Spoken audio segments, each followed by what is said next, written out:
మన ప్రధానమంత్రి నరేంద్ర మోడీ గారు చాకచక్యంతో ఎట్లా ఏ విధంగా భారతదేశ ఆ రోజు పెహల్గాంలో ఏదైతే మహిళలను పక్కన పెట్టుకుని భర్తలను చంపారో వారి సింధూరం తీసేశారో అదే పేరుతో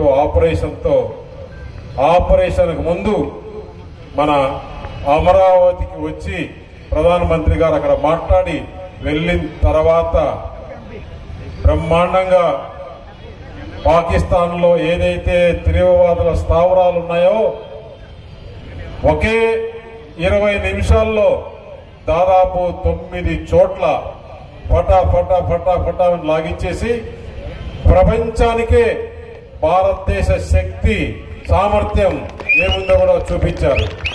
దాంతో ప్రపంచ దేశాలందరూ కూడా మన భారతదేశంకి ప్రధానమంత్రితో మాట్లాడి కూర్చొని డిస్కషన్ చేస్తాం, మీ సమస్య నిజంగా పెద్ద సమస్య, ఈ తీవ్రవాదాన్ని లేకుండా చేస్తామని చెప్పేసి వాళ్ళందరూ కూడా భారతదేశం మీద మాట్లాడడం జరిగింది. దాని తర్వాత పాకిస్తాన్ లో ఏం జరిగింది, మనం ఏం చేశాం?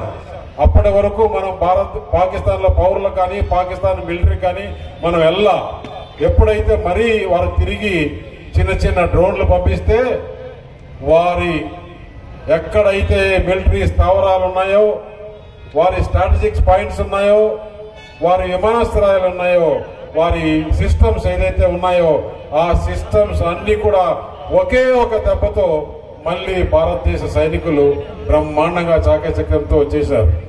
దాంతో పాకిస్తాన్ దిగి వచ్చింది, చర్చలు కూర్చుందాం, మేము మీతో మాట్లాడతామని చెప్పి దిగి వచ్చినప్పుడు పాకిస్తాన్ పౌరులకు ఎలాంటి ఇబ్బంది లేకుండా ఈ తీవ్రవాదం అంతమంది వరకు కూడా ఈ సింధూరం ఆపరేషన్ ఆగదని చెప్పేసి ప్రధానమంత్రి గారు చెప్పడం, దానికి భారతదేశం నుంచి ప్రతి ఒక్కరి దగ్గర నుంచి అన్ని రాజకీయ పార్టీలు కాదు, రకరకాల సంఘాలు కానీ బిజినెస్ పీపుల్ దగ్గర నుంచి కానీ అందరి ప్రజల దగ్గర నుంచి కూడా మద్దతు రావడం, అన్ని కులాలు జాతులు మతాలు అన్ని ఏకమైపోయి భారతదేశం ఒకటే, భారతదేశం జోలికి వస్తే మనం ఊరుకోమని చెప్పేసి తెలియజేసే విధంగా మనం చేశాం.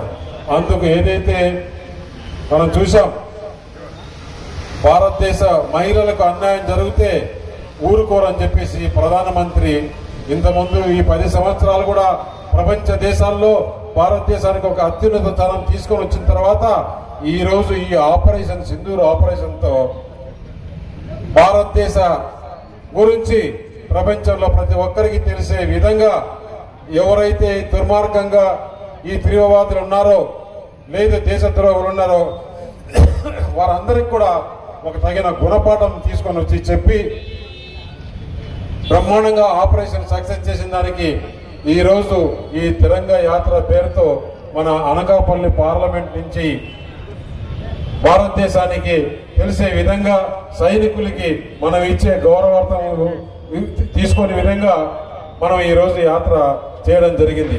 అలాగే ముఖ్యంగా ఎప్పుడు ఇలాంటి పరిస్థితులు వస్తే మన అనకాపల్లి ముందుంటుంది. ఎందుకంటే ఇక్కడ కావాల్సిన డిఫెన్స్ అన్ని కూడా ఒక స్ట్రాటజిక్ పాయింట్ ఉంది కాబట్టి మనకు అనకాపల్లికి ఒక ప్రత్యేక గుర్తింపు భారతదేశం నుంచి ఉంటుంది. ఇక్కడ చాలా మంది ఇంపార్టెంట్ సైనికులు, ఇక్కడ ఇంపార్టెంట్ ఆఫీసర్స్, ఇది కావాల్సిన వెపన్స్ అంతా కూడా సముద్రంలో నుంచి పోయేదానికి కానీ దేనికన్నా కానీ ఇక్కడి నుంచే ఒక స్ట్రాటజిక్ పాయింట్ ఇక్కడ బార్కు మిగతా ప్లేస్లలో అంతా కూడా మన యలమంచిలి కాన్స్టిట్యూన్సీ లో బ్రహ్మాండంగా అది ఎవరికి తెలియకుండా చాలా అంటే మొత్తం భారతదేశాన్ని కావాల్సిన ఆయుధాలన్నీ కూడా ఇక్కడే సముద్రం లోపల పెట్టుకొని ఇక్కడి నుంచి ఆపరేషన్ చేసే విధంగా కూడా మనం అనకాపల్లిలో ఉందంటే నిజంగా మనకు గర్వకారణం. ఎందుకంటే దేశాన్ని రక్షించే స్థావరం మన అనకాపల్లిలో ఉండడానికి గర్వకారణం. అలాగే ప్రపంచ దేశాల్లో ఈరోజు మన ప్రధానమంత్రి చూపించిన చొరవ, ఇక్కడ చేసిన ఆపరేషన్ కూడా ఎన్నడూ మరవలేదు. ఈ సైనికులకి మనం ధైర్యం ఇవ్వాలి.